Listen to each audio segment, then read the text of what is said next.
These are the instructions, super basic instructions. First thing they say to do is turn the water off and then insert the new faucet, but of course you got to remove the old one first.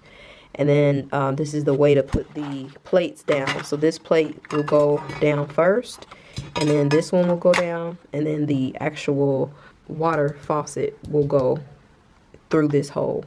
And then I'll be connecting everything down below. So it looks like this thing here is going to thread through these wires and then up through here and kind of twist so that it is sturdy and not wiggling all over the place. Attaching the cords, that's step 4.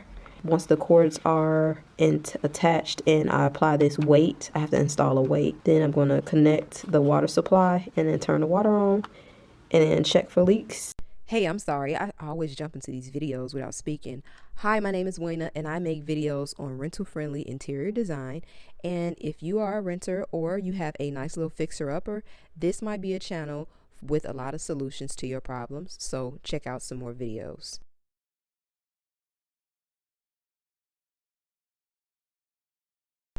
All right, the first thing you do is clear everything from underneath the kitchen sink so you can see everything. And I also like to put a bucket underneath the sink so that once I turn the water off and check the water, then any excess water that I might have in the pipes will fall right into the bucket. All right, so once you turn everything off, then you just want to check your faucet by turning the water on. It's going to drip very slowly. And then you want to disconnect the water supply.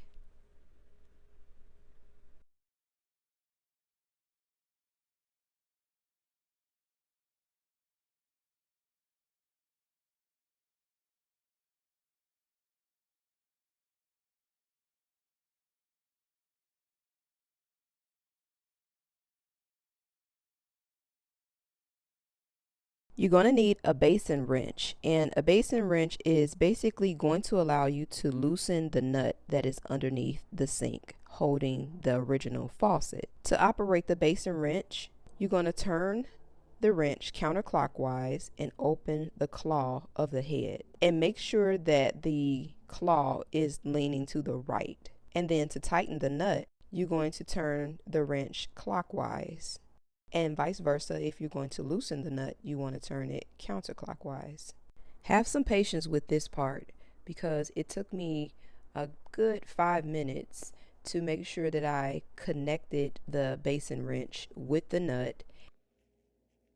And be sure to check underneath your sink because all sinks are different and you may not have to do the step, but majority of the older faucets have this fastener underneath. This thing installs in seconds. All you do is thread the new sink faucet into the existing hole where the old faucet was, and then you're going to go underneath the sink and you're going to take the little gray piece, which is the fast mount, and you're going to thread it through the cords and push it up towards the sink, and then you're going to twist it in place. Once you twist it, it will tighten and the faucet is not going to go anywhere. Once the faucet is secure, then you want to connect the hose to the water supply underneath the sink. And then once you have those two connected, you're going to have 2 more hoses that are not connected, and those actually go together. So the really long hose is going to loop back around and connect to the shorter hose. Now in the model that I have, there are 2 blue prongs on each side of the longest cord.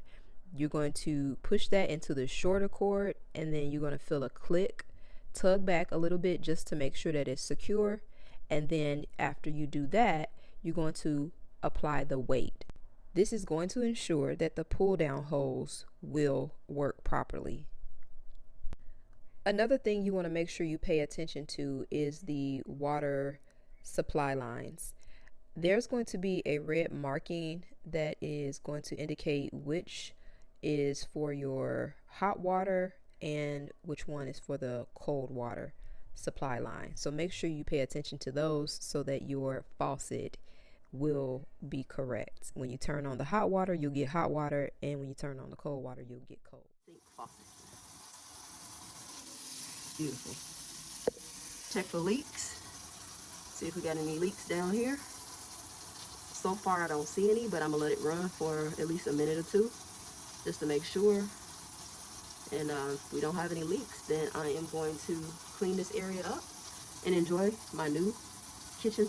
One more thing to keep in mind, make sure that your weight is not obstructed by any of the pipes down below, because when you go to pull the faucet out at the top, it won't retract like it should. So be sure that you place the weight high enough so that it's not obstructed by anything.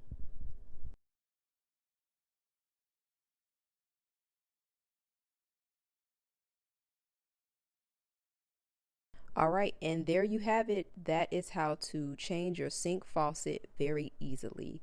Now, I know that I could have kept my old faucet, but this new faucet is everything. And not just because it looks better, but I am able to clean and cook a lot more efficiently because I have so much space to work with.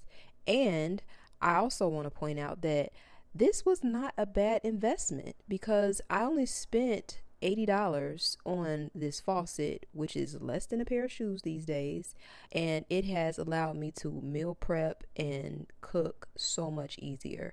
Not to mention, a lot of apartments are considered luxury apartments when they don't have a little small, old outdated sink faucet like the one that I have here. Now, I've had this faucet installed since August of 2021, and it is currently May 2022, and I think that it has held up very well. I do not see any rust anywhere.